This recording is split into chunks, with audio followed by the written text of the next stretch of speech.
$20,000 is a lot of money to drop on a toy or some hobby, but in the boat world, it really isn't all that much.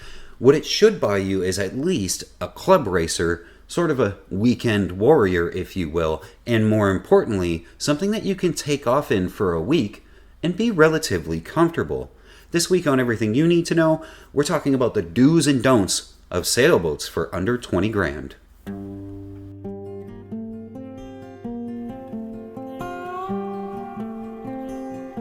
If you're looking to drop 20 grand or less on a sailboat, you fall into what is likely the biggest market for sailboats that there is. Most sailboat owners aren't sailing off to the islands or crossing oceans. They just want a fun toy for the family to get out on the water. But if you're up over 5 or 10 grand, then you also want something a bit more out of that boat than just the run-of-the-mill 25-foot day sailor or weekender. You want to be able to sleep on it without the missus ending up in divorce, to walk through it without needing a football helmet, to use the bathroom without being a contortionist. You want comfort and livability. Now, there is a huge market for these sort of sailboats, but there is something to avoid right off the top. As soon as you start looking in this price point, you're going to see a lot of tempting, bigger, but much older boats for under 20 grand. I'm talking about all the Taiwan boats like Choi Lee from the 1960s and things like that. These things are everywhere. And I'm not knocking Choi Lee at all here, but if you want to spend 20 grand and let's say you drop 18 on the sticker price for an old boat from the 60s, you have better have another 20 grand on standby to address all of its issues.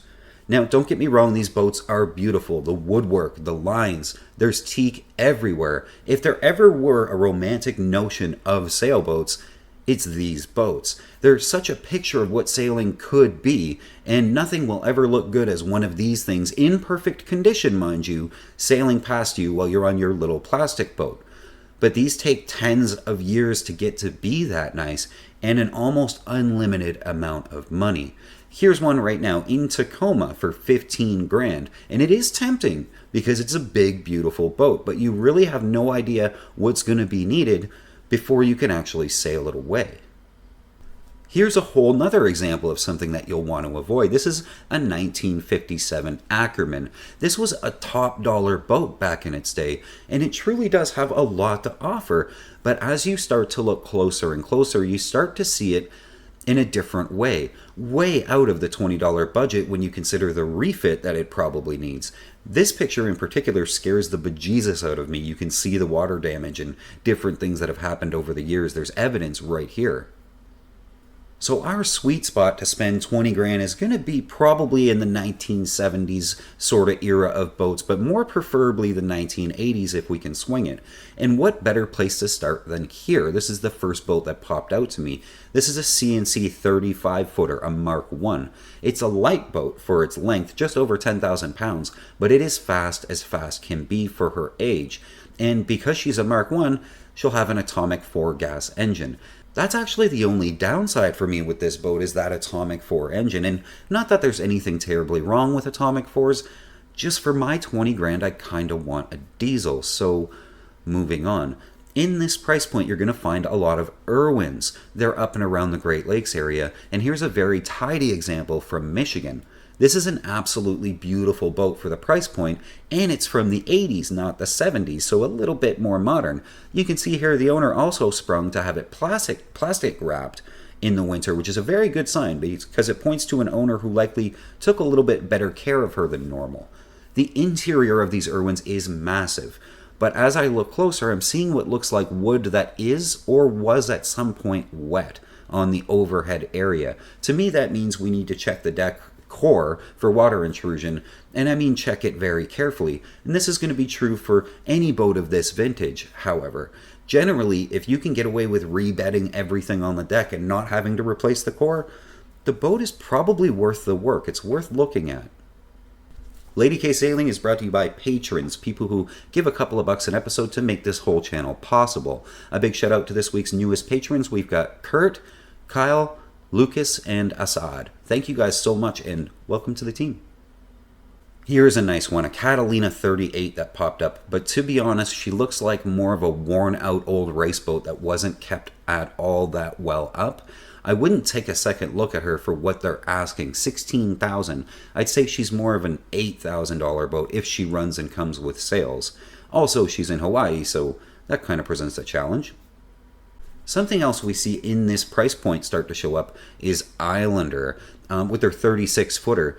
In these, we get our diesel on some of them and a solid, comfortable boat with very workable interior and performance that still stands fairly well against other club racers that are a lot newer.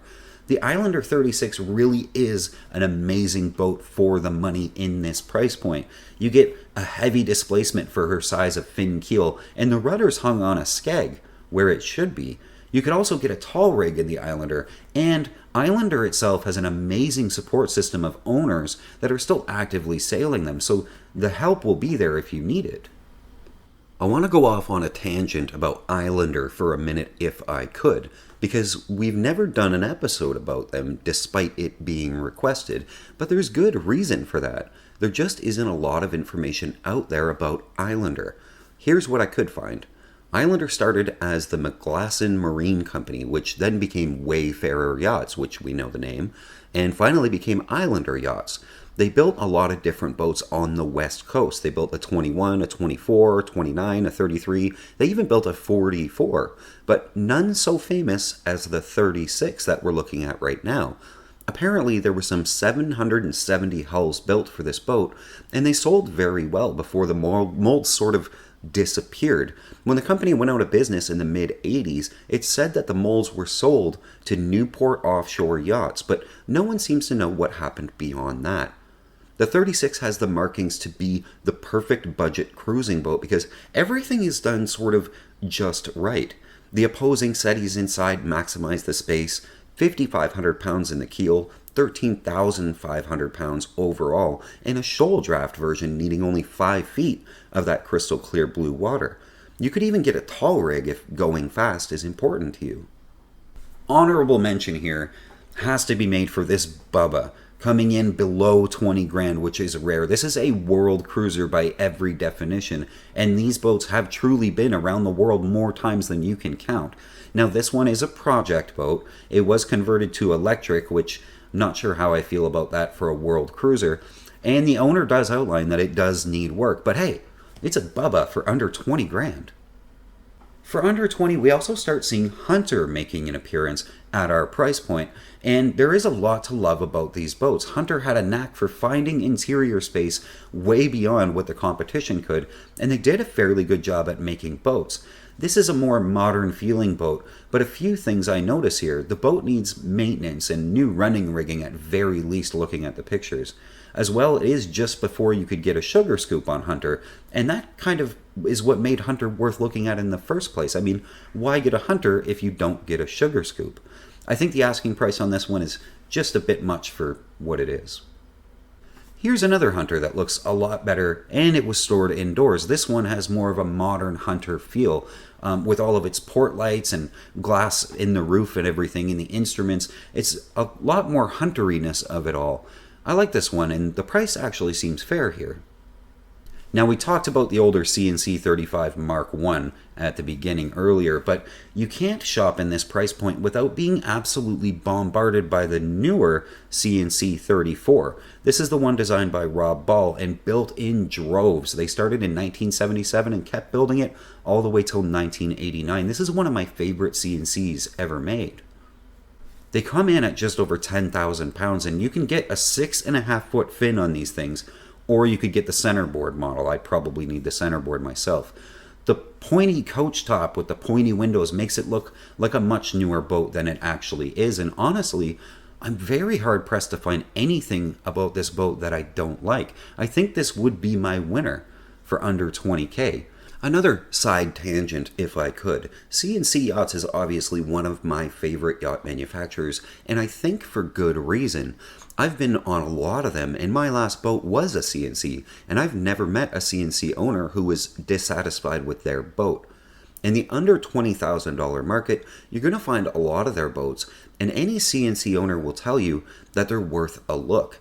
The name CNC comes from two sailing world legends, George Cuthbertson and George Cassian.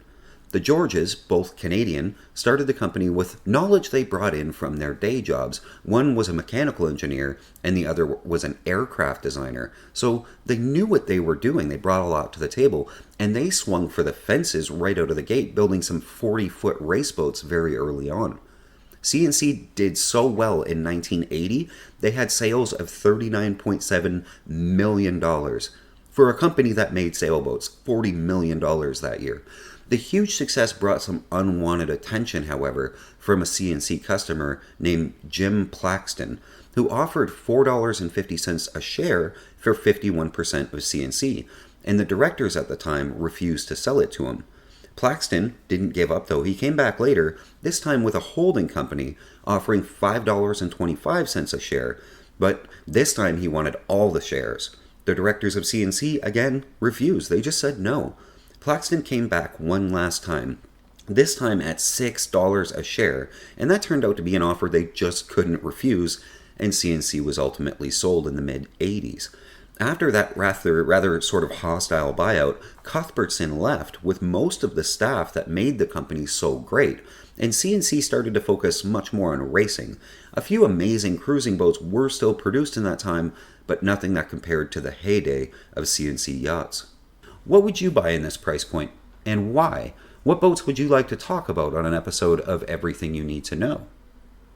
Just a reminder that I launched a second YouTube channel that's all about hardcore strategy gaming, and you can check it out at the top link in the description if you want. And if you want to be supportive, please drop a like on the two videos I have there and subscribe, please, to this new channel. It's a brand new channel, so subscribers are really everything right now. Thank you guys so much, and I will see you next week.